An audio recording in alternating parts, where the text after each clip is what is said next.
Well, good morning, everyone. Actually, all three of us are in Chicago today. Jed, Jimmy, good morning, everyone, as we head into week 11. But let's summarize and talk about week 10, waiver wires, news, and notes. Good morning to you, everyone. Morning. Jed, I'm in Tommy's podcast studio. It's pretty nice in here. Yeah, it looks nice. You guys should sit next to each other. No, that's okay. Yeah. Jed, let's start off with you. I mean, there's a bunch of news, a lot of injuries, a lot of quarterbacks who are injured on bye, all of that stuff. With that said, did you watch the Bulls game against the Lakers, or did you watch the Rams against the 49ers? I watched a little bit of both. I will say I am very excited about the Bulls. I am just so impressed that, they got beat by Golden State, then they really turned it around, lost the center, for COVID reasons. And I love that the Bulls team can be flexible enough to figure out how to win even when they lost a starter. So I think is a great sign. I could not be more excited about the season. Yeah, by the way, Jed, I went to my first Golden State versus the Bulls at Chase Arena. Wow. United Center is an old Coliseum. Chase Center, modern. Wow. It just looks so different.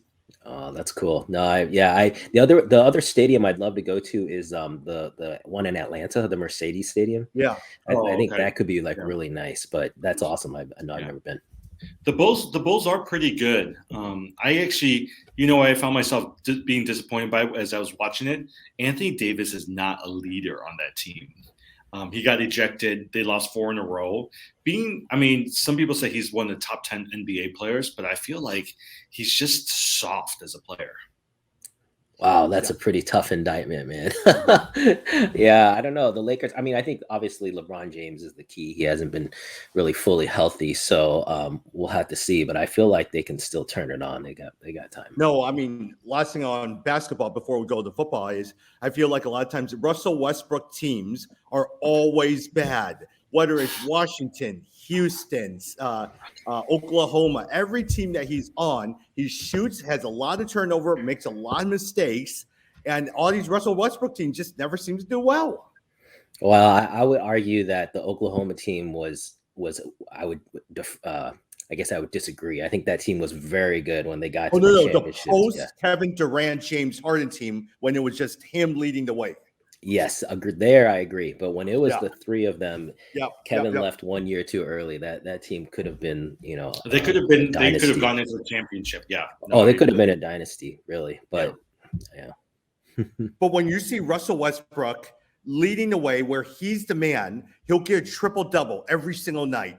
But for some reason, they always lose because as much as he gets the assist and rebound, they just don't flow. There's no rhythm to the teams. Yeah. Jim, hey, let's start off with one thing.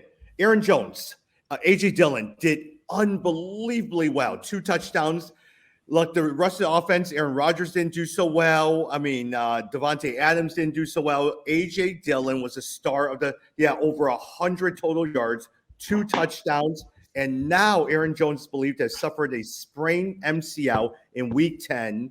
And he's going to get an MRI this week. And I know you picked up A.J. Dillon in a lot of leagues. Thoughts on that? Yeah.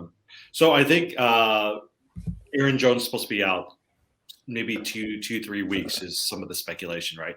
Jed, I had such a great week because I picked up right before the game started, I picked up Ramondre Stevenson because I was like, I'm going to take a flyer on him. If he does really well, he's a good hold for me. And I've kept A.J. Dillon and Madison on my teams in these leagues, hoping that they're going to become useful. And right now, if you look at the rankings for the top 3 running backs this past weekend, it's all the ones on my team.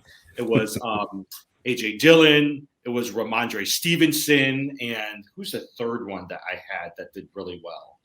Maybe it's McCaffrey. I think McCaffrey, who just came back from the IR. So I'm happy. I needed some running backs. I was able to find them down in the deep ends of the league and should be going into playoffs looking pretty good these days. Yeah, well, that's what we've always said. The strategy of it's finding the second running back behind a star running back. But the key is the second running back has to have the talent to produce at a number one running back level, because there are plenty of situations where the number two running back comes in and does not produce. You think of Chuba Hubbard, he almost kind of fooled us a little bit where it felt Even like the first game. McNichols from Tennessee hasn't Yeah, done anything either. exactly. Yeah. So, but someone like a AJ Dillon, you're looking for somebody who really on another team would be the starter. So someone, for example, a Tony Pollard, I think is a good example.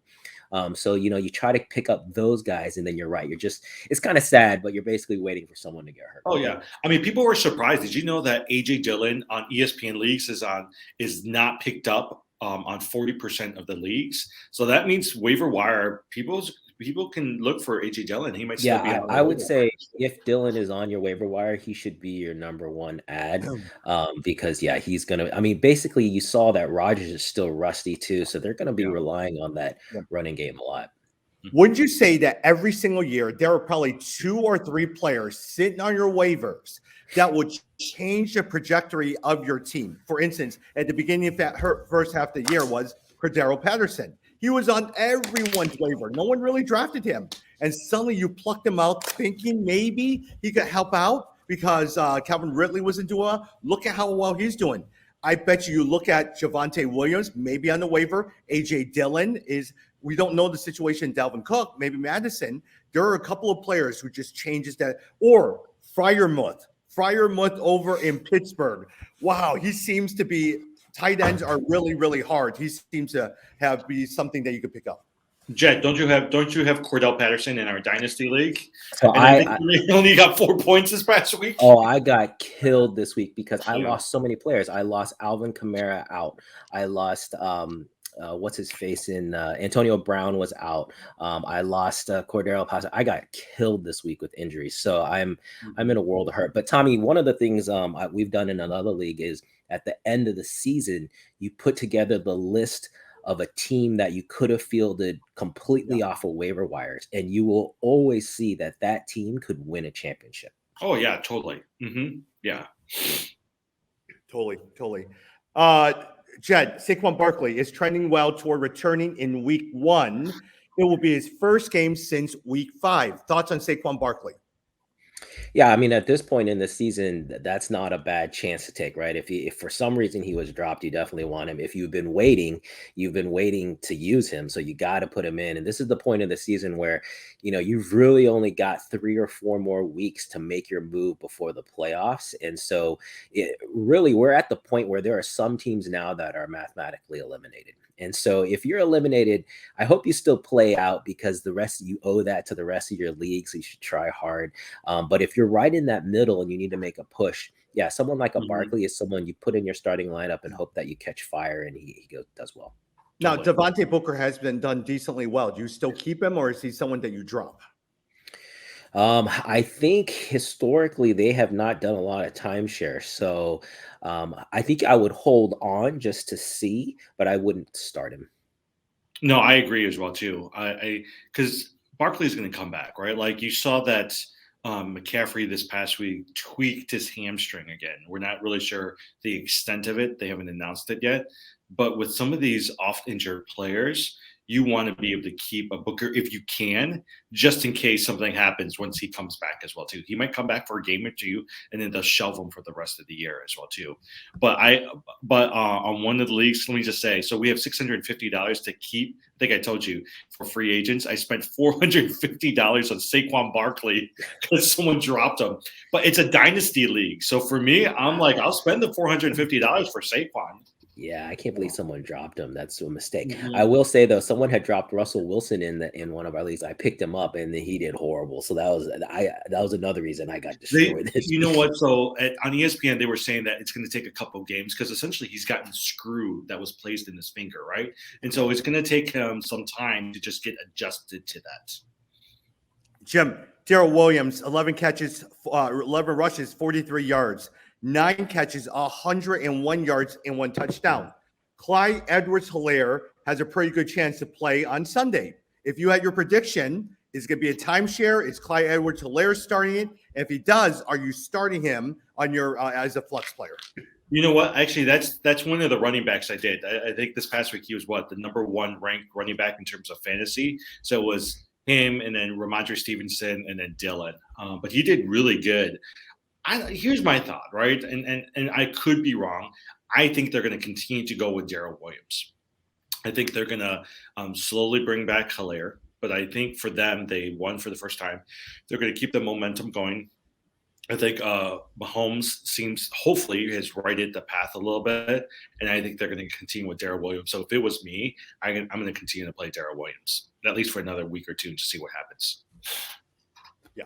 Jed, Kyler Murray says it's going to be close, that he could play in week 11. He has an ankle injury. He has not played the last couple of weeks. Let's say, for instance, he does not play. Suddenly now on bye, you probably have the Rams with Matthew Stafford, and you have the Broncos with Teddy Bridgewater. If you had your choice, are you looking at a Cam Newton? Are you looking at Mack Jones? Are you looking at Daniel Jones or Matt Ryan? Who seems the most sexiest of all the picks in place of Kyler Murray? So if you're looking to hit a home run, I would play Cam Newton. Like, you're hoping you catch some. Really, Cam Newton? Yeah, of those, because the wild card aspect is the rushes. You get a wild card where maybe he gets 2 touchdowns passing, but then he throws in a rushing touchdown. All of a sudden, that jacks up your points. If you want to take the safer choice, I think Mack Jones. Like, Mack Jones has been a stud. I mean, people are finally starting to talk about New England again. We thought this was going to be a lost season for New England. They could win the division, which is insane. I thought Buffalo had this wrapped up for sure. New England could win their division. Mack Jones is playing very well. The defense, that is a top 3 defense, is playing incredibly well. I think Mack Jones is probably your safest bet out of that group. I mean, here's the thing with Mack Jones. You're going to get at least You're going to get a consistent 18 to 19 fantasy points. And so if you're good with 18, 19 coming from your quarterback, that's great. The problem with Cam Newton, you could get like 30 points. Or you could get 0. You could get 5 points, right? So it's almost like that's the risk that you're taking, depending on who they're going to play. Yeah, exactly. That's what I was saying. It's high risk but high reward, right? So he could have 2. Like, if I think about it, if he got 2 rushing touchdowns, he almost doesn't need any other touchdowns, and all of a sudden he's like over 20 points. You just got to see. So I have Kyler Murray, a couple of teams, right? And so I was lucky to have Ryan Tannehill on as a backup, and I have Derek Carr on the backup for the other team. I mean, he's not going to get me Kyler Murray numbers, but at least Tannehill is going to get me a consistent 20 points. Derek Carr depends on the day, but I'll get like 14, 15 points from him.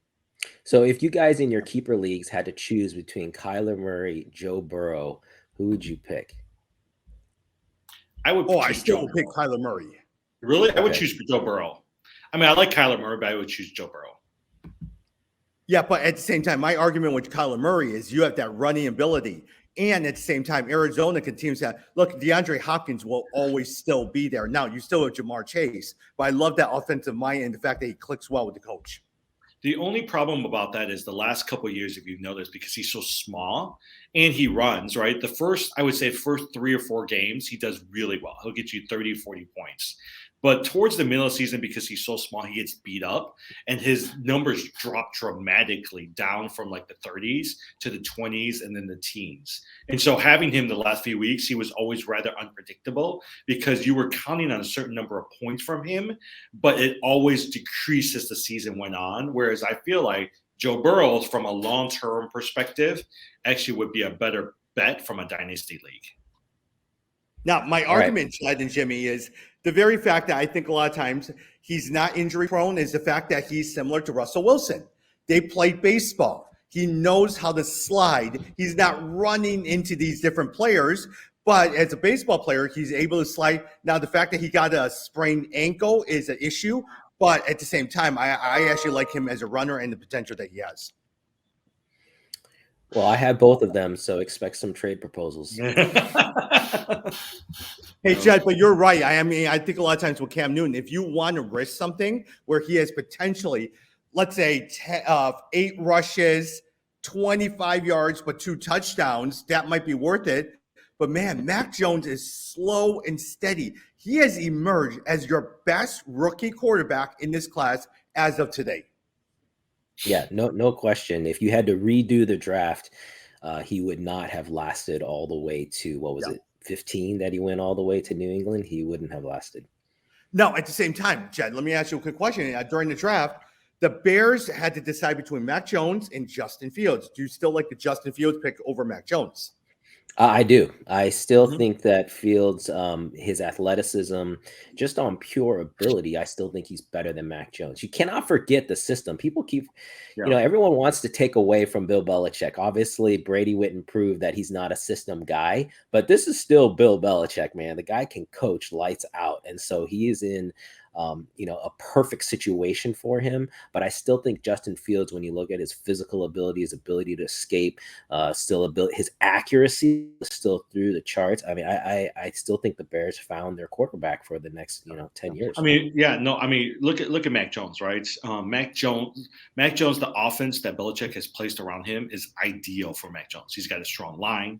He's got 2 to 3 running backs that's there. He's got 2 big tight ends that he can do a check down for, and then he's got receivers that can go far. But most of them, to be honest, aren't going far at all, right? The Jacoby Myers of the world, the Nelson Aguilars of the world, and he's got a strong defense. So Mac Jones really doesn't have to do much to win these games. Whereas if you look at Justin Fields, if the Bears are going to win the games, Justin Fields is going to have to use their legs, and he's going to have to use his arm to win these games. Yeah, which, by the way, Hunter Henry, if he's still on the waivers, you should be looking there, because he's really starting to get integrated into that offense. Definitely worth a pickup. More so than Jonnu Smith. Hunter Henry is the one to own. More so than Jonnu Smith. Well, Smith has been injured. I think he's still. He didn't play this. Oh, is he still injured? Okay. Yeah, I think he's still hurt. Yeah. Well, hey, Jim, I for one just hope Ramondre Stevenson will have another really good week. Jim, Robbie Anderson, he's been terrible. He had his best game. He did not click with Sam Darnold. 4 catches, 37 yards, 1 touchdown. He's on your waiver wire. Are you looking at him? You know what? I actually would. I was thinking about that because I was listening to the game while I was driving, and it turned out to be, it was like the Carolina game, right? And I just kept hearing Robbie Anderson's name on there. And I was like, I wonder if it's that connection with Cam Newton. But honestly, Robbie Anderson's a great receiver. I mean, if you looked at the numbers of Sam Darnold, he didn't lose any shares in terms of balls thrown to him. He just didn't catch them. And so my guess is Cam's going to get the ball to him still. He's going to catch those balls. And Robbie always does well towards the end of the season. He's somebody I would take a flyer on. Yeah, I completely agree. I think it's so funny that you just cannot ignore the connection between quarterback and wide receiver. I think Cooper Kupp, Matt Stafford is a good example. If they have that connection, you can play to it. And so I think Robbie Anderson might be the number 1 wide receiver waiver pickup this week. Hey, speaking of waiver wire pick, or speaking of Cooper Kupp, all right, I cannot tell you. Every week there's this one player I'm in the league with. I don't think I've ever met him before. He sends me a trade offer, DJ Moore for Cooper Kupp. The last 3 weeks. And I'm sitting there, I've rejected you 3 times. So why do you keep sending it to me? Every single week, he'll send me that trade offer. You know what you should do? So if I get guys like that, I just don't even reject it. I leave it open, because if on the off chance, like, my player gets injured, then you hit the accept button. Then you hit send, yeah. Oh, true. Very good. Yeah. Mike Williams. Cooper Kupp didn't do that well yesterday. No, he did really well. Matthew Cooper Stafford Kupp? he had 122 yards yesterday. Oh, maybe I really wasn't watching the game, because at least the plays that I kept watching, he kept dropping the ball. And Cooper Kupp never 122 yards. He still got his. Now, the other wide receivers didn't do well, but Cooper Kupp was the lone bright spot. Maybe a little Tyler Higbee was the lone bright spot in that game. Mm-hmm.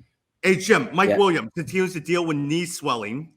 Coach Brandon Staley says that knee injury is a non-factor, but in the last 4 games, total 10 catches, 137 yards. Now, playoffs are happening in 3 weeks. Are you willing to trade Mike Williams for someone who may need it and who just remembers Mike Williams from what he was 5 weeks ago? I think so, right? Like, I'm a little concerned about Mike Williams. Quite honestly, I'm also concerned about Justin Herbert, because Herbert's the quarterback for my dynasty league. And there's a part of me that says, do I really need to look at another quarterback out there just to fill in? Because Herbert has not been consistent the last few weeks. I think 2 weeks ago he had a really good game, 30 points, but this past week he was back to single digits again, right? And so a lot of it is because Mike Williams, who was his big play guy, has not been consistent in terms of catching the ball because of some of the knee swelling.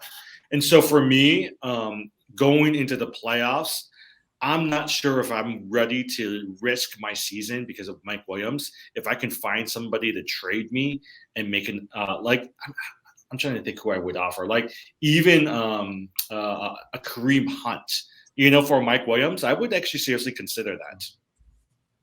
Yeah, I agree. I think Mike Williams is no longer a every week starter, unfortunately, and I do have him, as you guys know, in some leagues. So that's unfortunate. But yeah, it's been sad what happened to the Chargers. I feel like the Chargers are just they lost the momentum they have. They are not the offensive kind of team that we were expecting. So it's been a regression year for Justin Herbert. Yeah, with Justin Herbert, that sophomore slump. And the very fact that Austin Eckler came out at the beginning of the year saying that he was the fantasy football player of the year, I think all of that went straight downhill from there. Yeah. A couple of things for you guys. Washington football team, Chase Young, diagnosed with a torn ACL. I mean, the great Chase Young now out for the year. And also for Bears fans, Tevin Jenkins, rookie, practices for the first time since back surgery. Look, they drafted him this past year. They thought he would do well and fill one of the tackles or guard or tackle spots, and he's been out with a back injury, and so now practices for the first time. Let's see how he does, and hopefully he'll solidify the line. Well, so here's the thing, at least with Tevin Jenkins, because there was they were talking to some of the coaches yesterday on ESPN radio, and they were saying that yes, he's practicing, but they're still going to take it slow and be safe with him. So it doesn't necessarily mean he's going to be playing. They just want to see how he's going to do and have him practice, but they want to take it slowly for him. Yeah. What about Chris Carson, Jed? Going back to Chris Carson, who has been out with the knee injury, are you willing to play him and keep him on your playoff roster, or you're looking to actively trade him? I mean, he is still a starter, but I'm just worried about Seattle. Seattle at this point, you can pretty much say their season is pretty much done, it feels like. So I would be concerned about relying on him.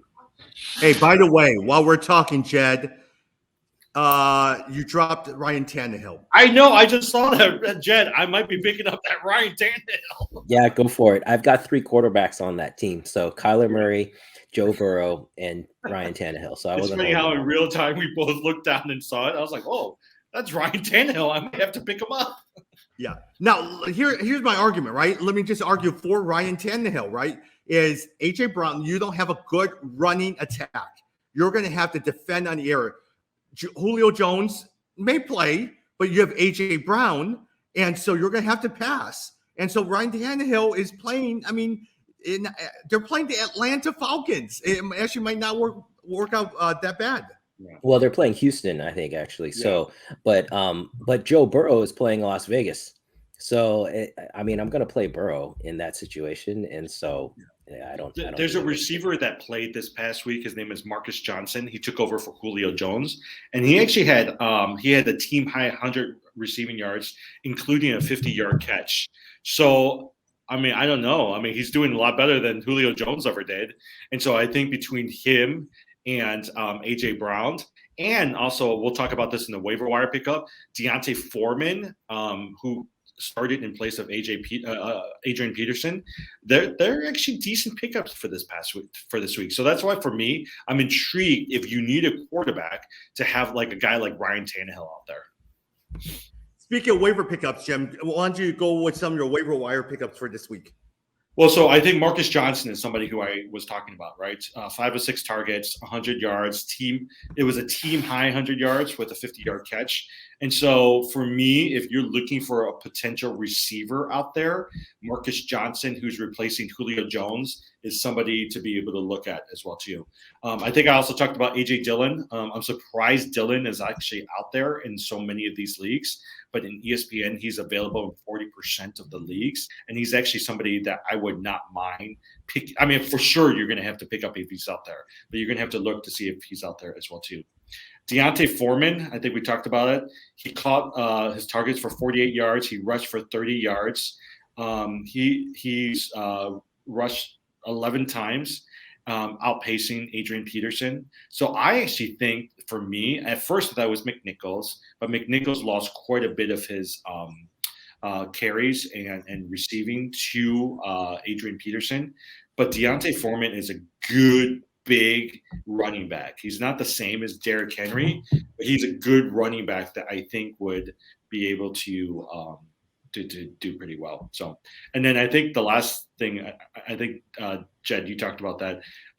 They're preparing rule set that Cam Newton's taking most of the first team reps. So it looks like, right? It looks like he might be starting in place of PJ Walker. Jed, if you had the number one waiver wire pickups, who's your top one? Ramondre Stevenson or AJ Dillon? Oh, wow. That's a tough one. Probably AJ Dillon, just because more of a known quantity and really has, AJ Dillon is such a good number 2 back. I was actually playing him even as number 2, even with Aaron Jones not being hurt. Yeah. That's how good he was. And so I think Dillon is definitely the number 1, but if he's not available, I think Ramondre Stevenson is great. I mean, we've been talking about Ramondre. I think Tommy, you picked him up in quite a few of the leagues early on in the draft, right? And so I know you dropped him, but he didn't do much in the first half of the season. But he's got good talents, and in the last 2 games that he's played, I mean, he's done really well. The only issue is with Devin Harris coming back. I mean, is that somebody that you want to keep on playing? But I actually believe in Ramondre Stevenson. Yeah. Jim, if you had your chance, Ramondre Stevenson, AJ Dillon, probably your number 1 draft pick in terms of waiver wire. After those 2, who's your top guy that you would look at? I think right now, to be honest, I'm looking at Foreman from Tennessee, Deontay Foreman. I'm actually, ever since our conversation here today, I'm looking at also the numbers for Mack Jones, because I do need to find somebody to replace a Kyler Murray, who's on my leagues in quite a few teams. And so he's somebody I'm really taking a look at as well, too. So at least those 2, I would say, are intriguing for me as the first pick. Yeah, I know with the Rams on the bye week, I'm going to need to replace Cooper Kupp, Tyler Higbee, as well as Matthew Stafford. So there's a lot of different positions to fill. You're looking at Dan Arnold in tight end. You're looking at Cam Newton. You're looking at Mack Jones. I mean, there's a lot of things to fill as well, too, this week. Yeah. Jad, who's your top waiver wire pickups? If Stevenson is out, AJ Dillon, is there anyone that you like on the waiver wire? We mentioned the guys I'd be going after. The one extra one I'll throw out there, because Cordero Patterson is potentially out, so you have to watch the news on that, is Wayne Gallman in Atlanta. Yeah. He's the backup there, and so that's not a bad potential there. But again, I would just watch the news. You guys. Wait, Patterson is injured, or he? Yeah, he got hurt. Oh wow. Okay. Mm-hmm. Yeah, well, if that's true, like you said, Gallman's a good pickup. Like, remember, he did really well last year. Yeah, when he was in New York, right? Yeah, he did well filling in for Saquon. And I think he rushed for 50-something yards this past week. Yeah. Hey, a couple of games I want to talk about before we talk a little bit. Bitcoins and also NBA basketball. Jed, Bills 45-17 against the New York Jets. All right, let me just tell you about the Jets. Mike White, 251 yards, but man, 4 interceptions. If you even watch the game on Red Zone, because you're not watching the game if it's on TV the entire game, he was throwing interceptions like crazy all the time, even though Corey Davis did get 93 yards.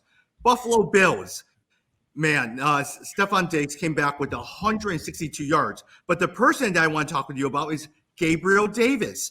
He had 105 yards on 3 receptions. Is he someone you're looking at this week as well, too, Jed?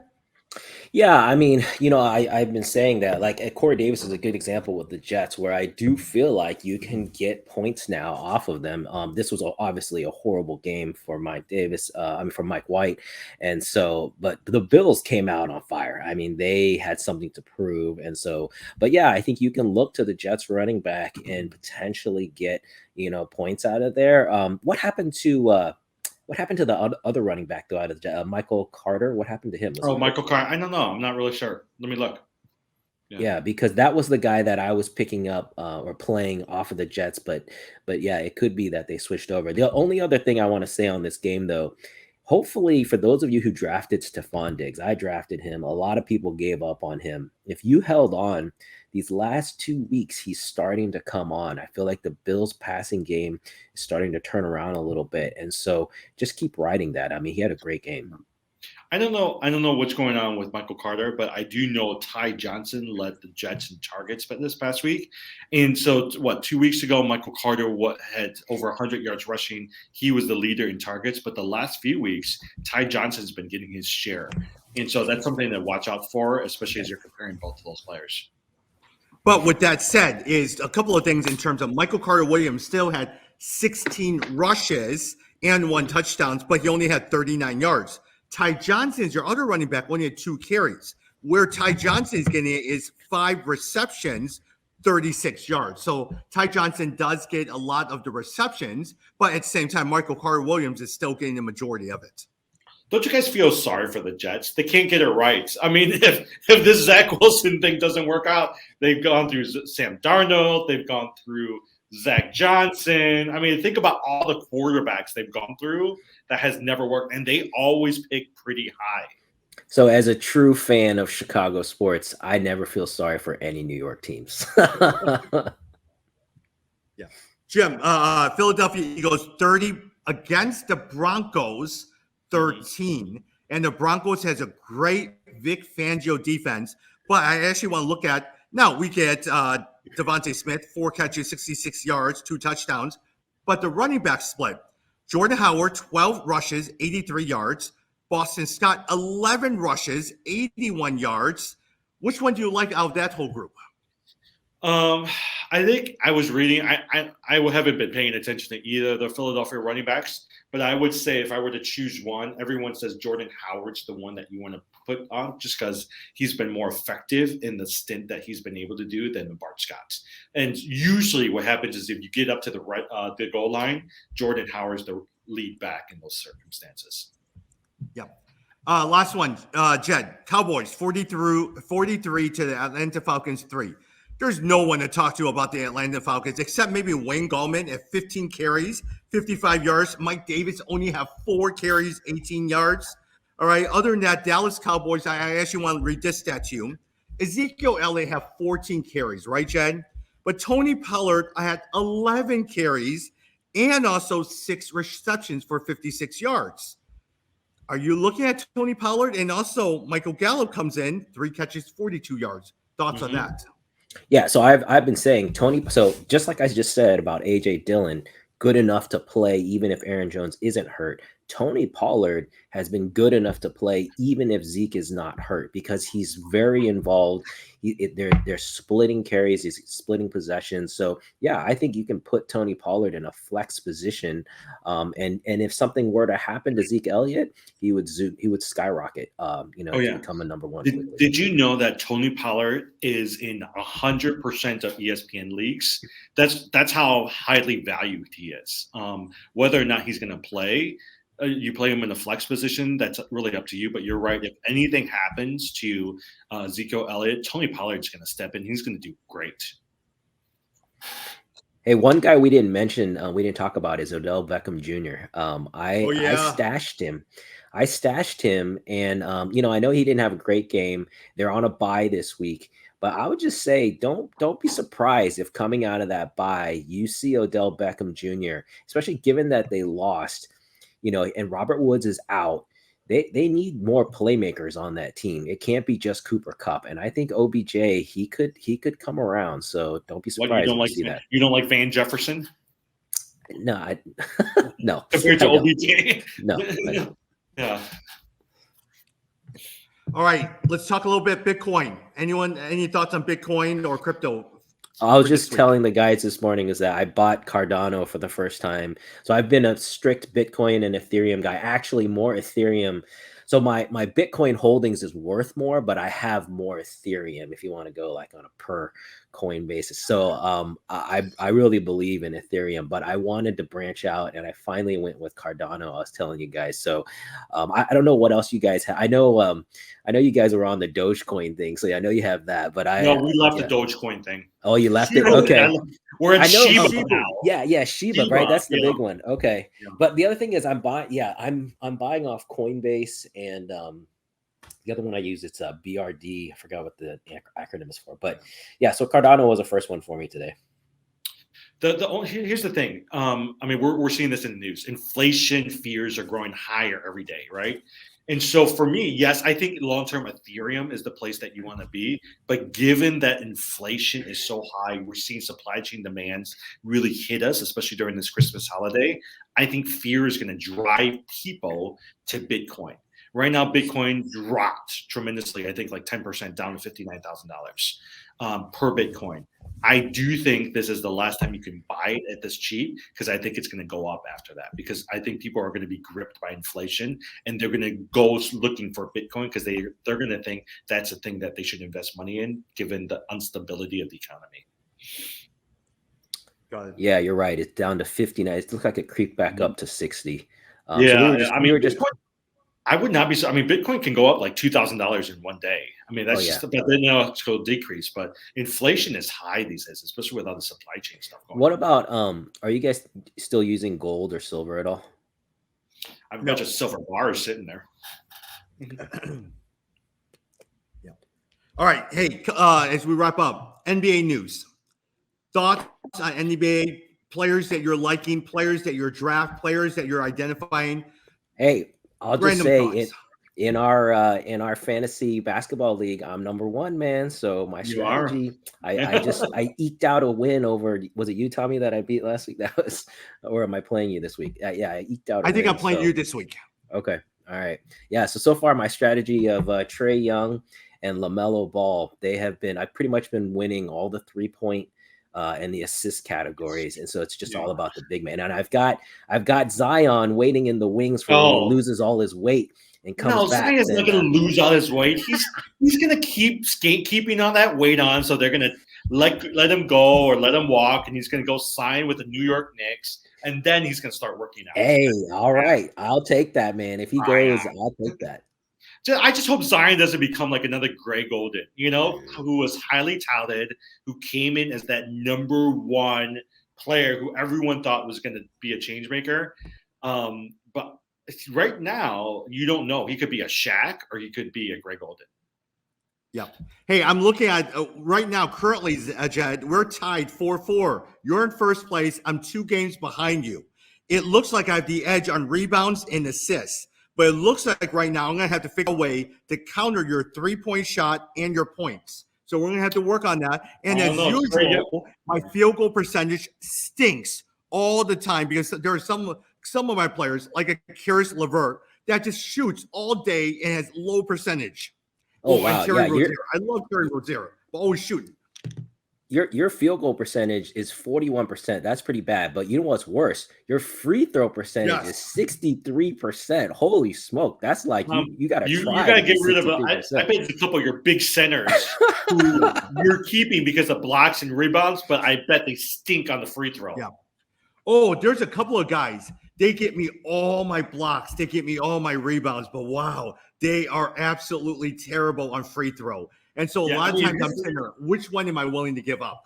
If your free throws at 63%, they stink. I mean, they got to be at least 88, 87%, so. Yeah. Hey, are there players that you're looking at on the waiver wire this week that look, Evan Mobley is actually out with the elbow sprain. He had 1 point yesterday. Are there players that you like on the waiver wire? Well, you guys saw I dropped RJ Barrett, so he's if you need points, he's not a bad guy to get. But actually, the guys that I like are guys that I already picked up. I got who's this guy? I was just gonna say Gary Trent Jr. on Toronto. I picked him up off the waiver wire. Oh, he's been lights out, man. That guy is like multi-stat, so he's been a really good pickup. I also got D'Angelo Russell. Yeah, I Minnesota. was kicking myself for not picking him because he had 30 points and I saw you pick him up. Yeah, because I think his talent level is through the roof if he can get his head straight. So, anyway, so yeah, those have been good pickups, but right now I feel like there's not a whole lot out there left. Okay. Hey, Tom, Except for some of you guys. I'm gonna let you guys finish up. I'm gonna jump off and run to a meeting. Okay. Okay. Later, guys. Got it. Hey, Jed. One little thing is Anthony Simons. All right, he is the backup point guard for the Portland Trailblazers. If something happens to Damian Lillard, he has 16 points, 5 rebounds, 4 assists. Young point guard, someone to watch out for if something happens to either McCollum or Lillard. Hey, who's the backup in Dallas? Because didn't Luka get hurt last night? Jay Brunson. Brunson is someone that I've been picking up. There you go. Because Luka just got hurt. So if that's serious, then he'll have a good week. Yep. And also Lou Dort. Pay attention to Lou Dort on the Oklahoma Thunder because Alexander is your primary. But Dort is coming around. He's had 3 straight games at 20 or more points. Ooh, it's pretty good. Yeah. Jed, how's your day looking like? Busy day? Oh, yeah. Back-to-backs all day. That's okay. Same here, my friend. Hey, we'll talk on either Thursday or Friday, okay? Yep. Have a good one. Talk soon. Bye.